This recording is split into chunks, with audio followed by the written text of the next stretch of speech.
What's up, everybody? Welcome back to another episode of the Clouded Thoughts podcast. As you guys already know, I'm Deem. I'm Ry. I just had to pause for a little bit right there because, 2025 has been a year already. What a year, huh? But before we get into that, man, I got to ask you, bro, you already know what it is. How have you been doing since the last time we spoke, been on the pod? How you been? I've been keeping busy. You want to elaborate or you want to wait till we get further in the episode? No, honestly, I'll start off with it, to be honest. As you know, man's started to stream a little bit. There you go. So, still working out the nicks and knacks, trying to bring everything together. Yeah. So, that's been going well. It's been kind of a challenge, but I think the biggest thing that I'm trying to do is probably just have like a setup that works for me. So I maneuver from like my room to downstairs kind of thing. But in due time, it'll be set up neatly. Yeah. Camera issues, as you know, we got that situated. That comes to creating, man. There's always going to be problems, man. For sure. But I think because I kind of took that step to want to stream, it opens up your eyes to different things that you'll need for streams, and then in this case, it kind of benefits us too. So yeah, I've been doing that. Also looking for a career change, so that's kind of in the works. I think for me, it's kind of like a reset, and this is why it's good not to burn bridges. So sometimes you might have to go back to, old workplace, old job, whatever. But it's not to say that I'm getting complacent. It's more, this will allow me to navigate a bit better, and I'm getting a bit of time back, right? So that's life for me at the moment. Other than that, mentally stable, therapy's been going well. I actually took a break from it. I had my last session last week. And it was just like a cool, calm conversation. Just telling my therapist how I've been doing, what's been taking place in my life. And I think he can see the growth that I've had from the day we first started to how I speak now and just how I operate, my mindset, all of that. So getting good feedback from him. And yeah, I'm just kind of taking that, applying it to life and going from there. Sounds like you're growing, man. Slowly but surely. And that career change isn't a bad thing. It's you coming to a sense and a realization of maybe the career path I'm going down right now is not for me. Mm-hmm. And time is of the essence. We're not getting any more of it, so you want to make the best of what you have. So, that's the one thing you need is more time. For sure. And if you can do that, if you can get that by switching your career, then you gotta do what's best for you, bro. Exactly. But yeah, what about yourself though? Man, honestly, for the last couple of months, just for 2025, I've been making sure I have my finances in order, man. Recently just bought a car. Mm-hmm. Second car. First car's paid off. The second one now. I gotta catch up, don't I? No, you don't. Do not do that. Don't catch up. But now I'm making sure, these finances with this car are all in order, all set. Everything's good. Kind of creating a little budget for myself to make sure I don't overspend.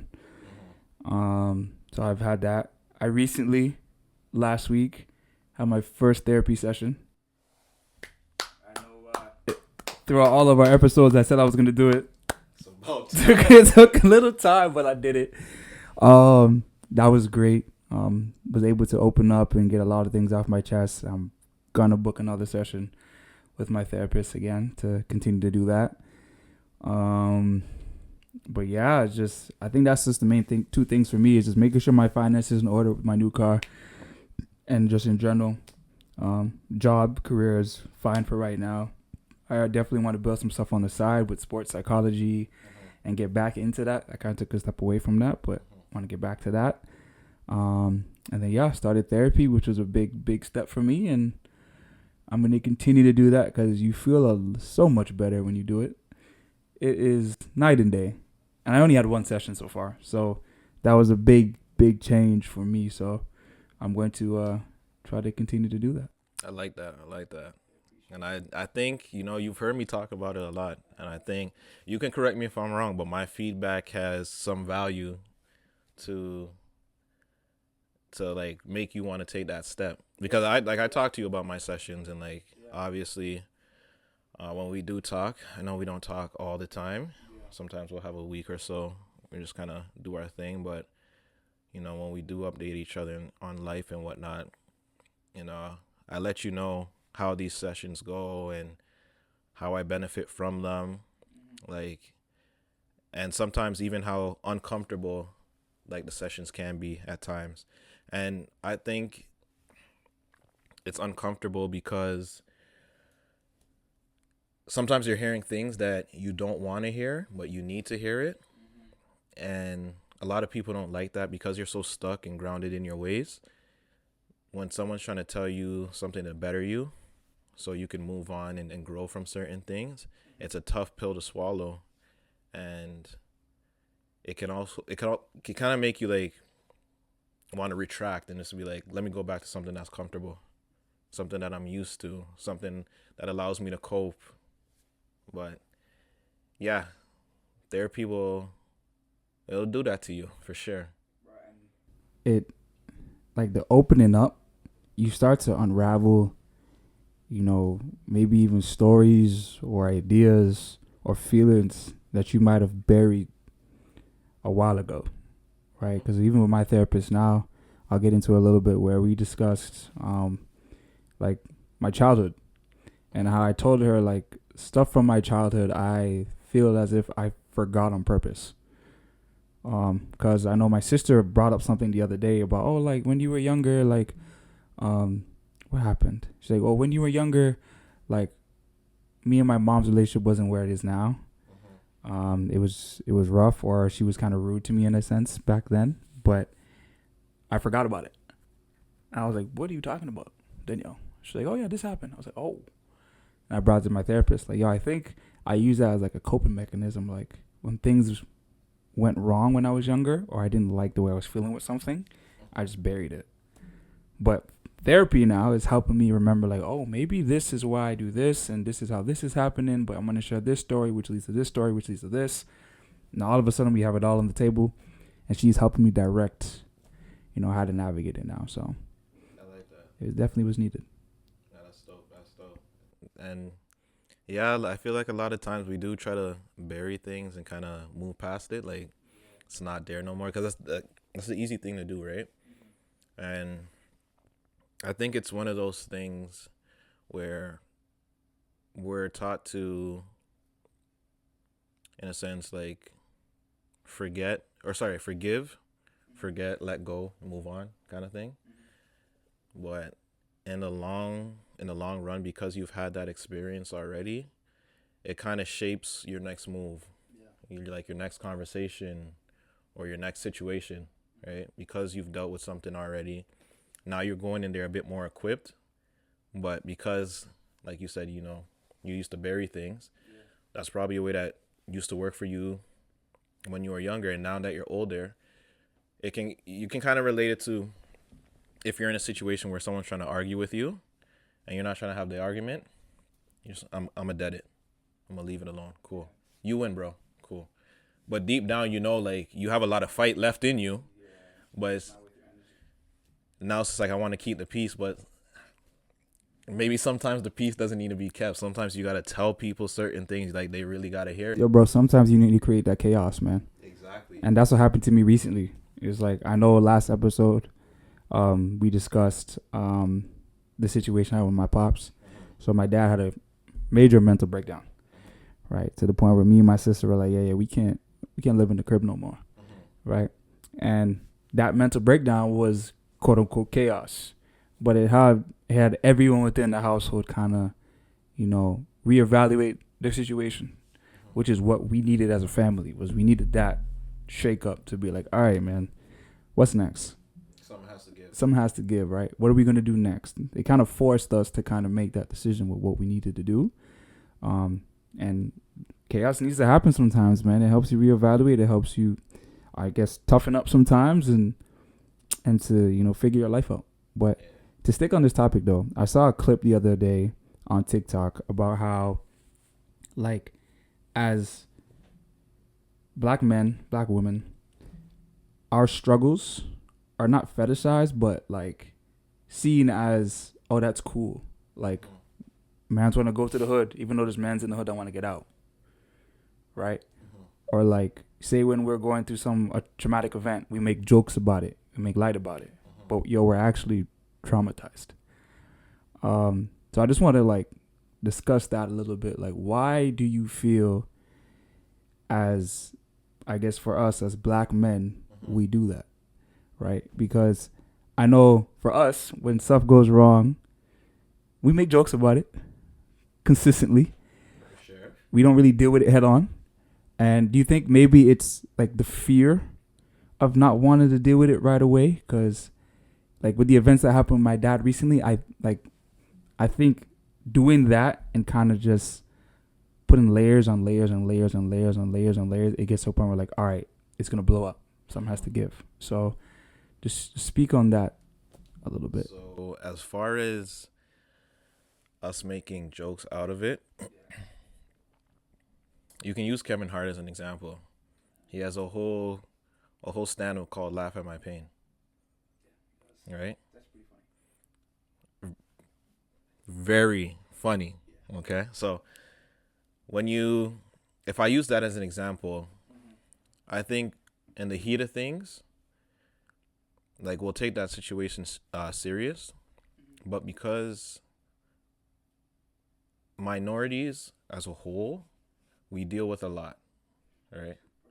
So when you're a minority and you're dealing with just being a minority, it's like, what else is there to do?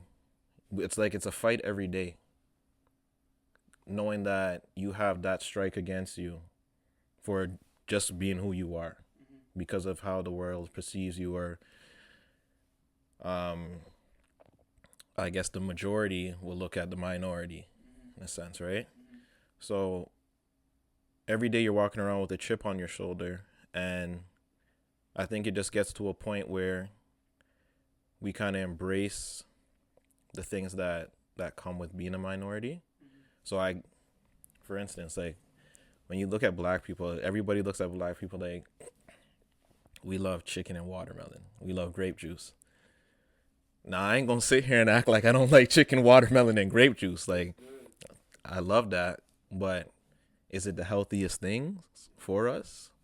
Aside from the watermelon, like the grape juice packed in with loads of sugar, and then the greasy fried chicken. It's like, but I think that because that's who we are, like quote unquote who we are, we kind of accepted it.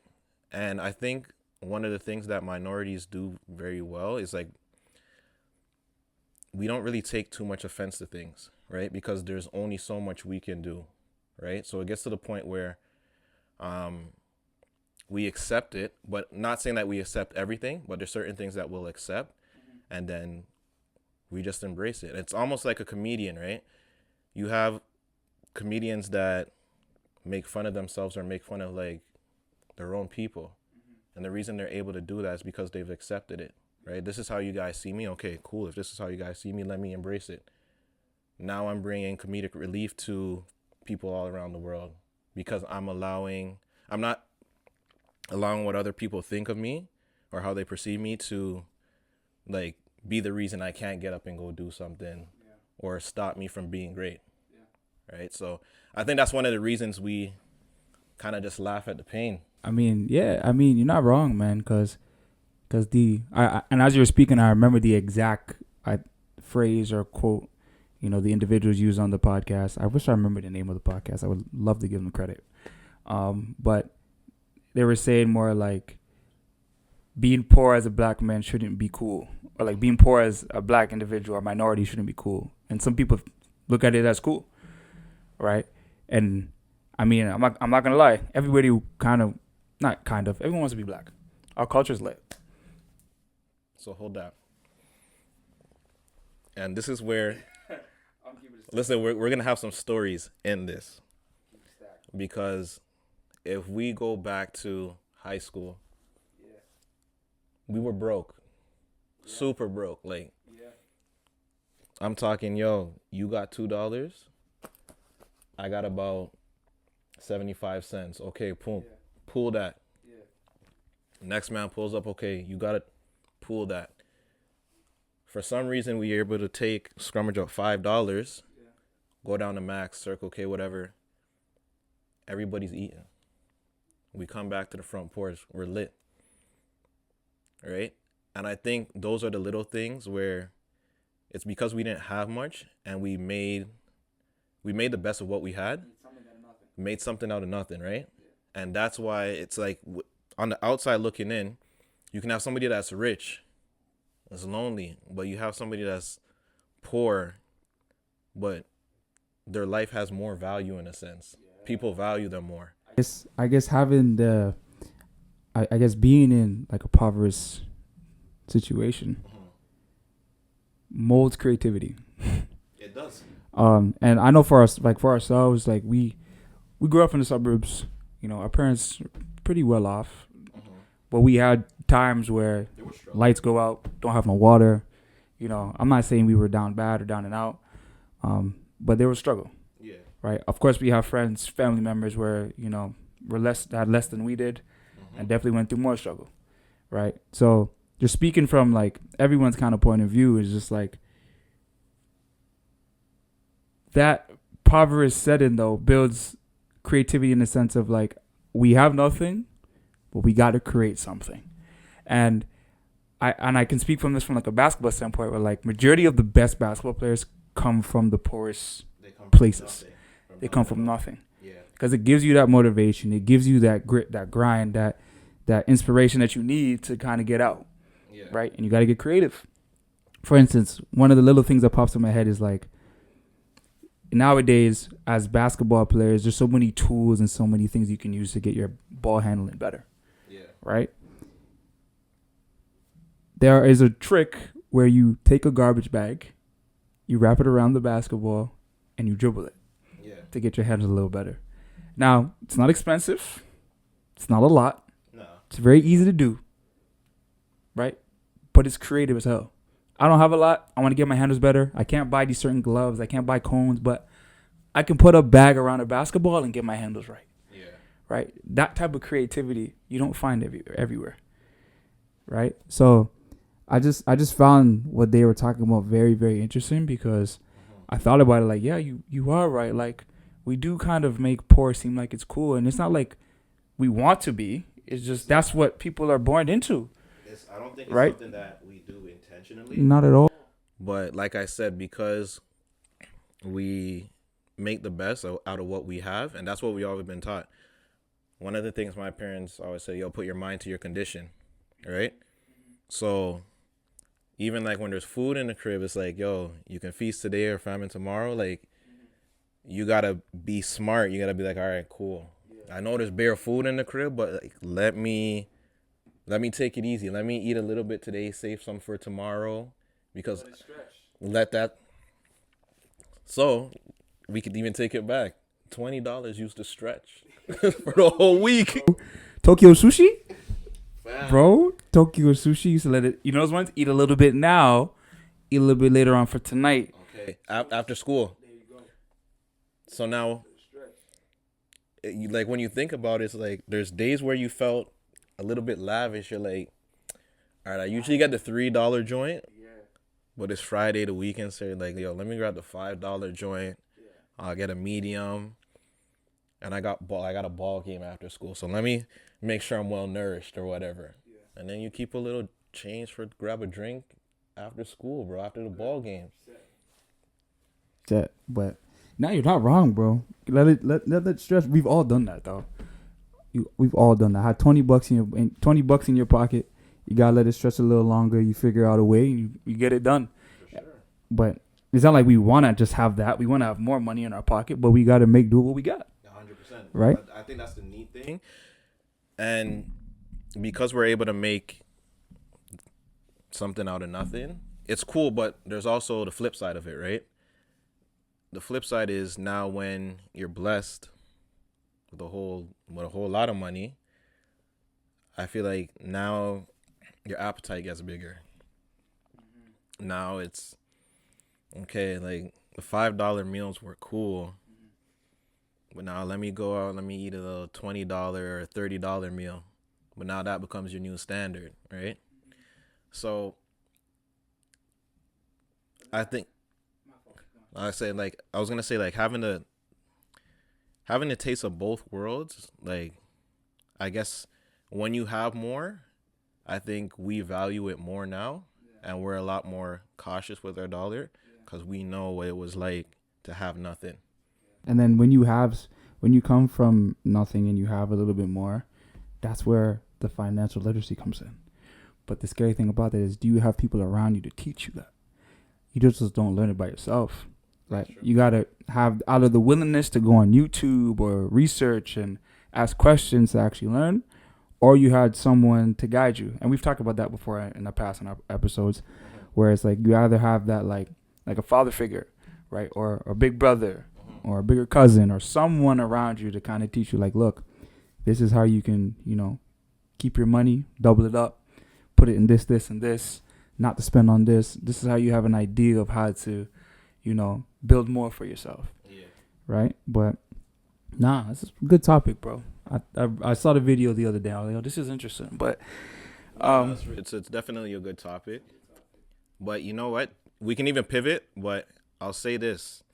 With you kind of growing, right? Do you feel like people start to fade away? People that you once were with, like that you used to hang out with? In high school? Yeah, like because you're on a different level now. Do you think, or they might be on a different level? So now they don't look at you the same. Like now we're not in the same playing field. We don't, or no, I won't say this. We're still in the same playing field, but I'm just up here. It's almost like I'm in the NBA. It's like they're in the NBA, you're in the G League. It's a crazy statement, bro. It's so wild. I mean, first and foremost, me personally, I don't feel like that with anybody because it's like, end of the day, bro, you still human. You still go through shit like I go through shit. You still have problems mentally like I have problems mentally. You know I want to talk about it. Say it. So why do people feel like, they're too good to hang out with the man that more? You sound hurt. I knew this was going to come up. I knew you were going to bring this up. Because honestly, man, people grow apart, man. And again, I'm going to go back to another quote, another thing I saw on Instagram, or was it Instagram? Mm-hmm. And it was like, obviously, with a grain of salt, it was like the bigger your circle is, the faker you are. The smaller the circle is, the realer you are. Again, a grain of salt. Very broad statement, right? But if you think about it, as you get older and you start to focus on what you want to do with your life, right? You have goals, you have finances, you have significant others, you have key relationships you have to build, right? And on top of that, you got to worry about yourself. You got to make sure you're good. For sure. The relationships that you had in the past where you had a huge group of people are going to fade. Because your interests are going to change, right? So the group that you probably had once where you guys want to go clubbing all the time, right? Or you guys want to gossip here and there. That might not be the group that's going to lead you down the path you want to go down. Okay. So you're going to start to lose people along the way, right? Now, when you get to where you want to get to, and they see you, you know what they tell you? Hey, yo. What are you saying? Or they go, you changed, bro. You changed. You're different. But it's like, bro, we were all trying to grow. How am I supposed to grow if you want me to stay the same? When you were indulging in lit activities, you left me out the picture. I was a ghost. Well, back in the days when you needed a ride. Yo, can you come scoop me? Our interests were the same back then. But now our interests aren't the same. Even though it's like, I mean, you could invite me a little bit. I want to be there. I want to be around my dogs. I want to be around my guys. I want to be at the event every now and then. I might say no, but it's the invite. Send the invite. Send the invite.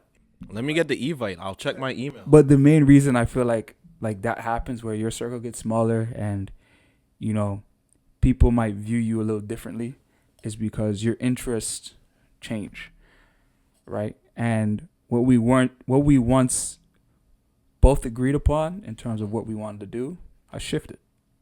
There's nothing wrong with that, but a lot of people can't shift their mindset to like, all right, we can have two different viewpoints and go two different directions, but still be cool with one another, right? And still hang out, right? But I mean, yeah, man. I mean, sometimes people don't want to hang out with the man. Them, it's okay. It happens.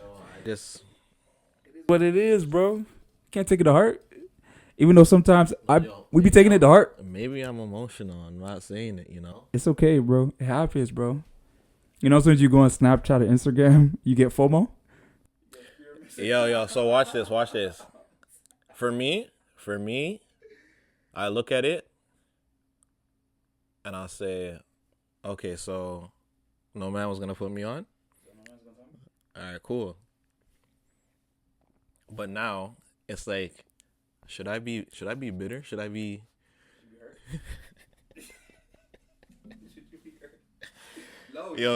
Should I be petty? I can tell you shouldn't be hurt, but you're gonna be hurt. Should I be petty? And do what?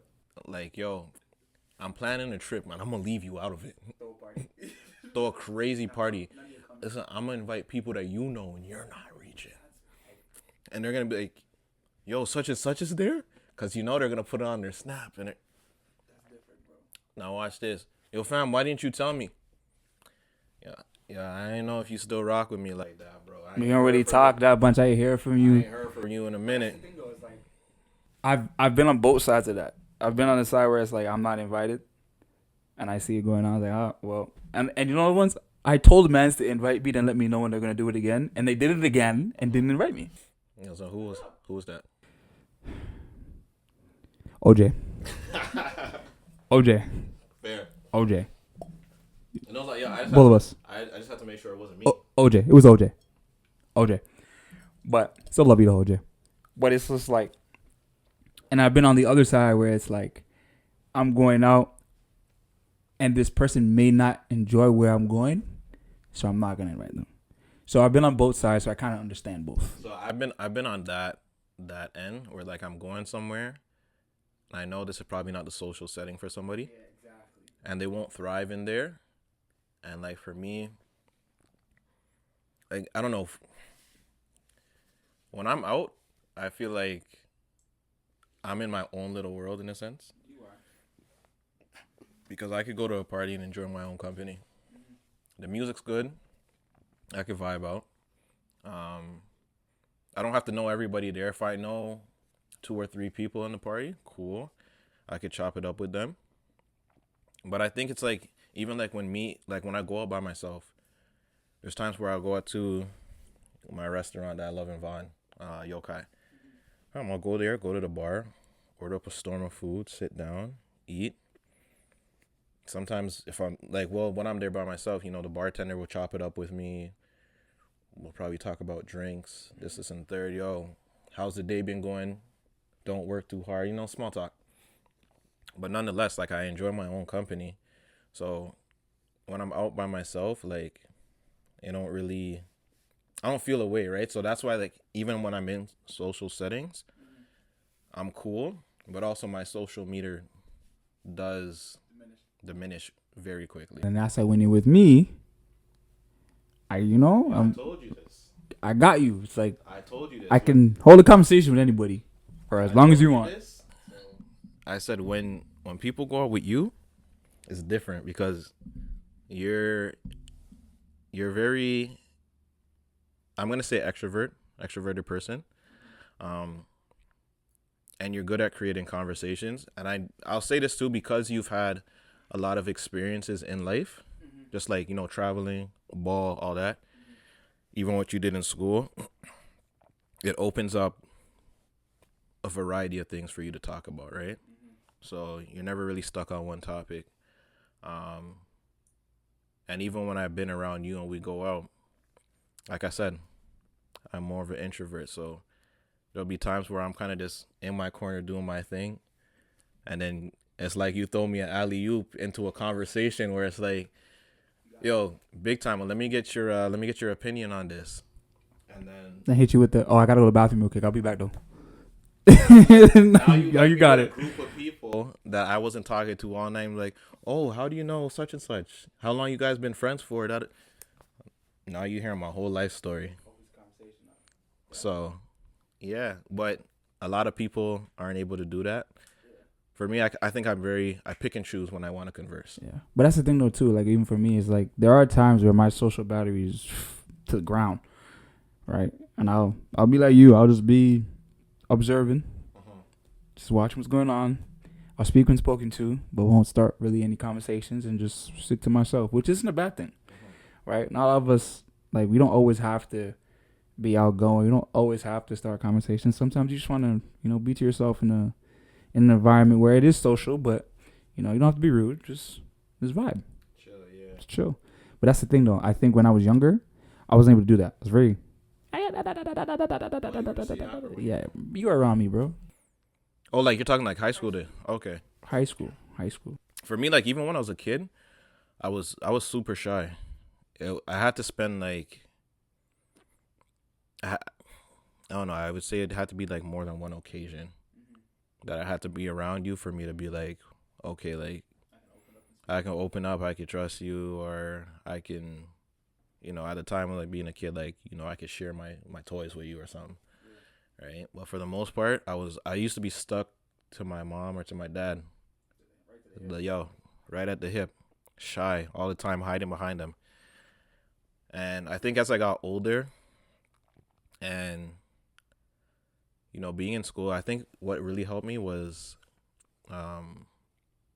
when you had to do like presentations and you had to speak in front of everybody. That public speaking, game changer. And one thing that used to help me a lot when it came to public speaking, it's kind of messed up, but I kind of looked at it like this.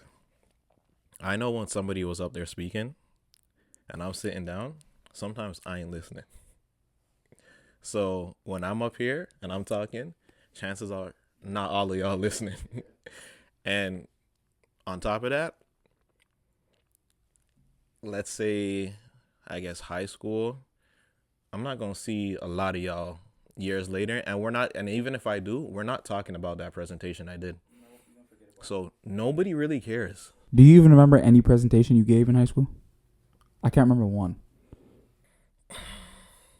The only one I really remember is because I did really good on it. It was an English assignment. I did a autobiography on Ice Cube. Oh, okay, that could be memorable. It was lit though. That's memorable. Yeah, I just maybe one. I think it was French class. It was me and Brian Wright. I don't even remember the topic, to be honest. Yeah. I think that's maybe. Other than that, can't tell you.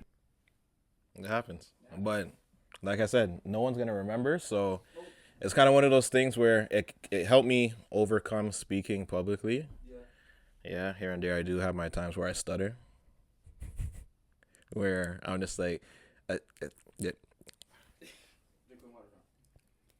My fault. Well, let me collect myself. Let me collect my thoughts and let me finish what I'm going to say. But yeah.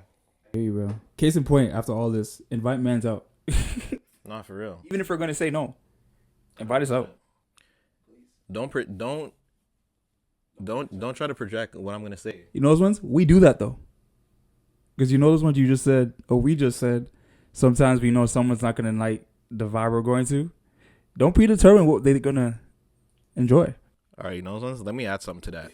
Sometimes I just don't want you at that party. I really don't.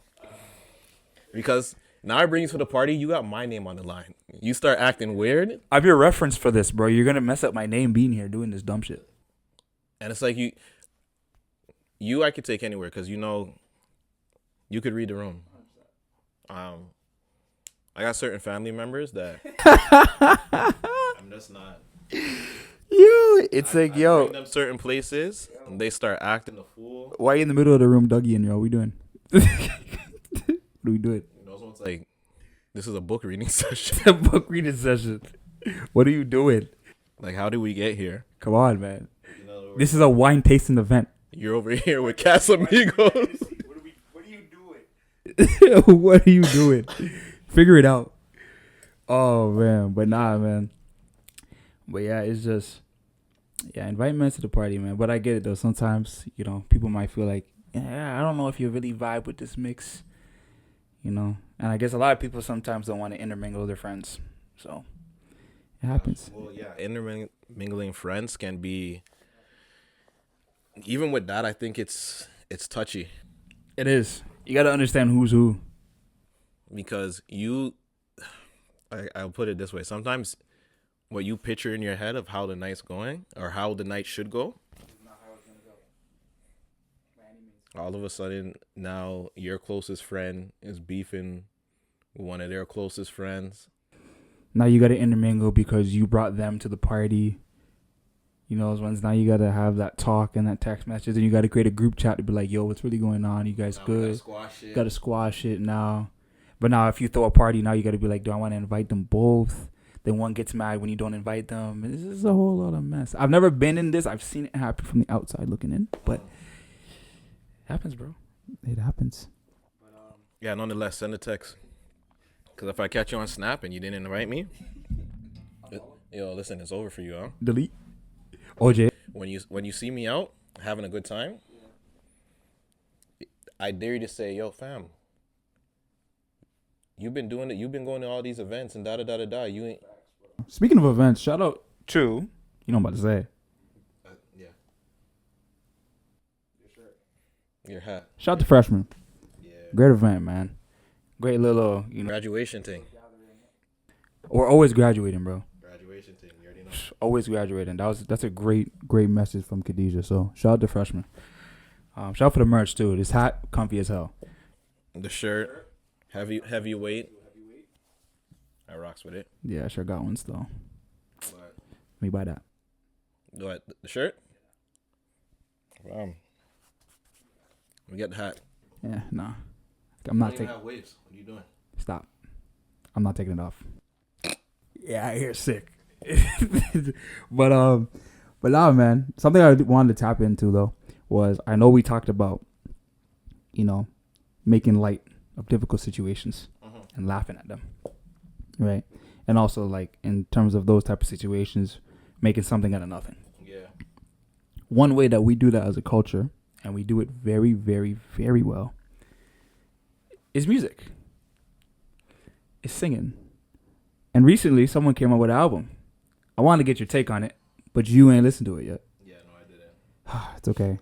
But I just wanted to, I wanted to talk about music because of the album, but you haven't listened to it yet.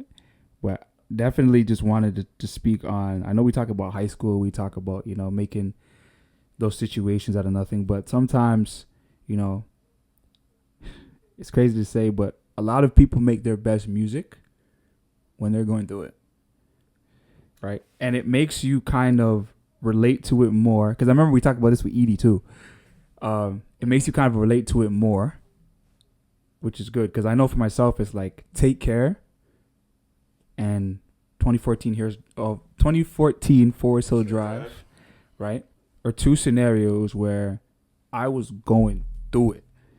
Take Care was high school when I was like, yo, do I even want to hoop anymore? Right? Family's going through it. Mom and dad were going through their situation. Take Care was just every song hit. 2014 Forest Hill Drive, I was at Richmond. Okay. Going through the ringer. J. Cole came up with that. I'm like, yeah. This, my man said, I'm good now. This resonates. So, good things come out of poor situations. But what were you about to say? I was going to say in regards to albums, Born Sinner to this day. Bro, yes. Deluxe version. Born Sinner hits different. I think, don't ask me for song names. I know certain lyrics. So Born Sinner is one of those albums. And yeah, I know I didn't listen to the new Drake and P&D album, but I did listen to P&D's album. And his album, it had a couple bangers. Honestly, I can't even say a couple bangers. I feel like the whole album hit. Slaps. Yeah. But yo, listen to that Drake one, bro. I'm telling you. Here's my take, okay? And yes, you can bash me if you want. Music is subjective, so if you listen to it, you like it. If you don't, you don't. So, for me, when it came to the new album, I think it just, I don't know, like I listen to snippets of it, but my opinion, I just felt like it was something that we've already heard before. Like, it was a typical Drake album. Like, he didn't really say nothing that was too, it was the same flow. It's almost like what he did with 21 Savage, in a sense. Like, it kind of, listening to snippets of the songs gave me a glimpse of her loss. I don't know if I'd agree because you haven't listened to it yet, but that's what I'm saying. It's like off the snippets. But I think with Drake's style, like, yes, he's ventured off into other genres, and he's thrived in them. Like, I'll give him that. But as a whole, I feel like he kind of reverted back to like an old Drake. And I know, like you said, it's very but that's what man's wanted though. So that's what man them like, right? So now watch this. Why is it that when it comes to Drake, or you can even just say top artists, they can say the same things over and over in a different way, just say it over a different beat or have it over a different melody or whatever, and people love it. But when certain artists are doing the same thing over and over and over, it's like, okay, we're tired of hearing this. You're gonna have to ask that question to the masses. I don't know. Because that's a good question, though. When you look at Meek Mill, why are you always yelling? Now he tries to, he comes out with some more calm shit. I wasn't really rocking with it. He starts yelling again. Everybody gets hyped. Then he brings out another song or EP or something, and he's yelling. And it's, why are you always yelling? I mean, so it's like you can't please everybody when it comes to this music shit. I think it's just the time people listen to it, in my opinion. Because I can only speak for me, where it's like, if I listen to a certain song, and I'm going through a certain situation in my life, I resonate with certain songs more. Yeah. For instance, Meek Mill.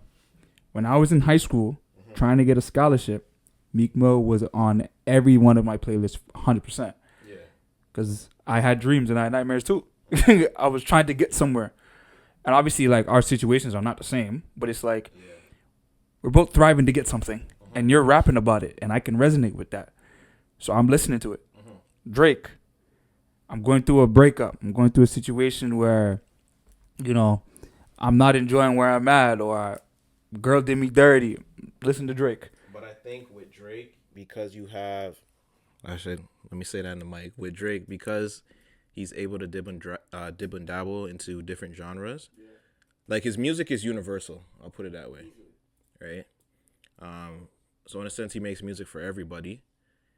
I think if you're one of the core listeners, you'll love everything. But if you only listen to certain things from Drake, then your opinion will be different, right? Because some people are like, I like R&B Drake, so the rap shit I'm not really here for. I like rap Drake, so I'm not really here for the R&B. Makes sense. But I'm an R&B guy, so like right now, my favorite artist right now currently is Leon Thomas. You know who that is? Does he Bro. Does he have that song? Hold on. Bro, oh my gosh, bro. What are you doing? Give me 1 second. You have to Google it? No. I want to make sure. Don't make me sing it, bro. Okay, I just want to make sure. Mutt. There you go. Okay. I just want to make sure. There you go. Leon Thomas. She said, take your time. What's the... Okay. can't say it's my favorite artist, but I've been vibing to that track specifically. Bro, he came out with a Tiny Desk performance. Oh yeah, I think you reposted that one. Did solid.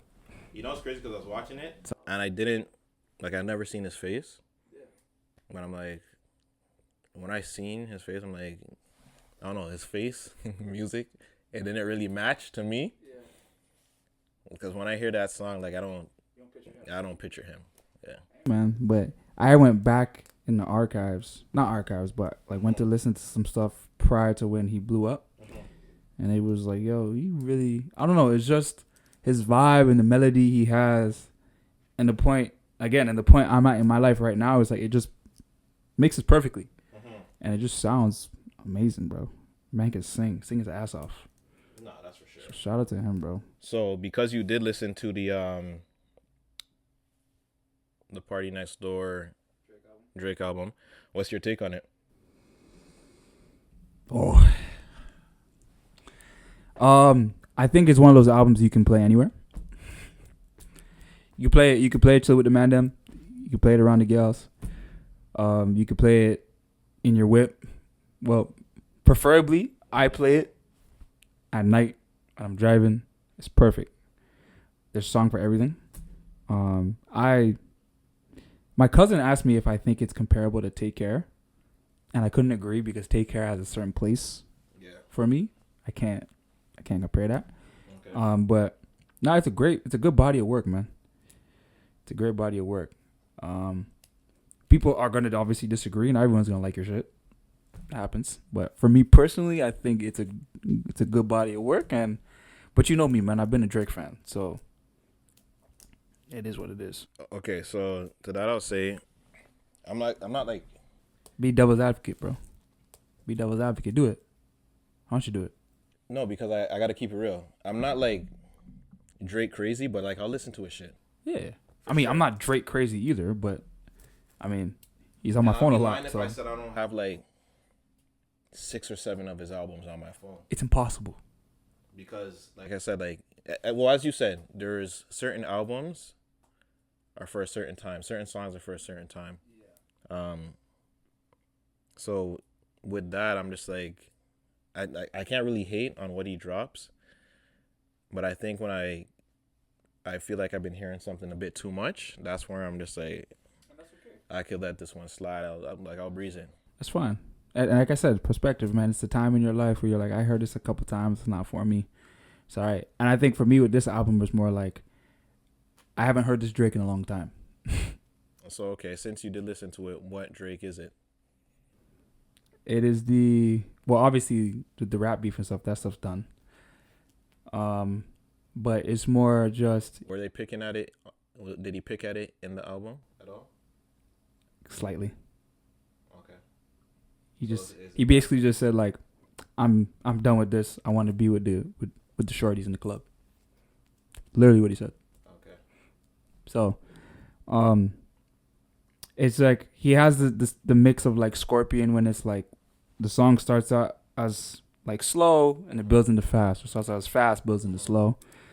I like that portion of it. Obviously with P&D there has to be an R&B feel to it. So there was that, and I think that's more what I resonate with is the R&B side. Okay, so did you listen to Party Next Door 4? Honestly, bro, I'm keeping the stack with you, bro. You didn't? I don't really listen to P&D like that. All right. I wasn't a big fan, but then I started to listen to his music for real, and I was just like, this ain't half bad. But I think when it even comes to listening to music, I find if I'm going on a long drive, I'll start the album from the start and just let it run, and actually really trying to like take in what's being said, bro. And that's what I did when I drove from, where was I, Coburg, because I had to go watch a game. Or no, Cap, when Drake's album came out.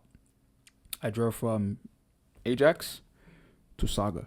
Of course there's traffic. Listen to the whole album. It was great. So for the P&D album, Party Next Door 4, I'm going to tell you a few. Songs that you like? You got to do Stuck in My Ways. Sorry, but I'm outside. You probably heard me. Probably You probably heard me singing it. singing that song around the crib. Um, Resentment. I think that was one of the debut. Sorry, one of the hit singles that he dropped. So I would say start off with those three: "Stuck in My Ways," "Sorry I'm Outside," and "Resentment." And those like go across the board. Those ones, and then for Drake, Saying there's certain ones I gotta. yeah, I can't remember the top of my head though. I don't want to mispronounce any of them. So while you're looking for that, are there certain albums that you can never revisit again because they bring you back to a certain place or certain songs? Yeah. Ooh, no one never. Yeah, I can't visit that song again, bro. You know why I can't visit that song again? Yeah. Okay. That one, because there's a video that goes with that song, and when I listen to the song, it pops in my head, Pops in your head. Okay. and I'm like, yeah, nope, not doing that. Obviously, it's an old wound. That's all it is. Which one? Take Care. Not like I can't. It's just when I listen to it, it takes me back to times of high school. 2014 Forest Hill Drive. That I don't even have that on my phone, but that's probably my best album, like my favorite album ever. I have a song tatted on me. Obviously, you can guess what song. Love Yours. Yeah. So that one. There was a song where my grandma died that I kept listening to, but it was on P Diddy's album.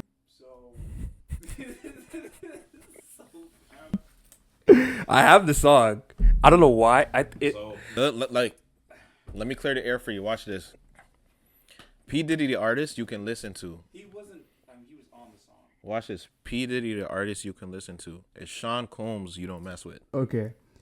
And by the way, it wasn't just him on the album. You know, it's like DJ Khaled. They have a whole bunch of people. Yeah. That's what it was. Okay. Right. But there was a song on there like it kept playing on my phone when my grandma was passing away. So that song brings back memories. What else? Yeah, those are what I can think of off the top of my head right now. Yeah, that LMA one. That's what's up. I don't know about that one. Summer Walker, a couple of her songs too. And then obviously Dreams of Nightmare, anything Meek Mill from 2000 and when did he really blow up? Like 2011, 2009? Anything from 2009 to 2014, 15. Anything Meek Mill. You can't listen to. No, I my fault. I can listen to those. It just I don't because it gets me back to like Czech rock. Okay. We gotta go. It gets me amped. Like I'm going about to play the rap. Decisions that you Exactly. But I get you. But Drake album. Got you. What should you listen to? Is Mothballs. Say who? You heard me. Mothballs. Mothballs. Okay. Something About You. Something About You. I think her name is Pim's Dilemma.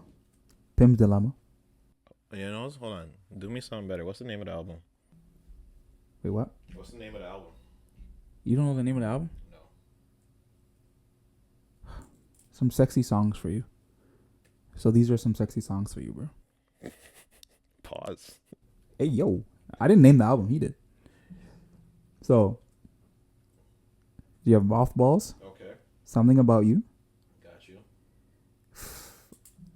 You'll figure that one out. Because there's some, I'm just going to name the main ones. Small Town Fame.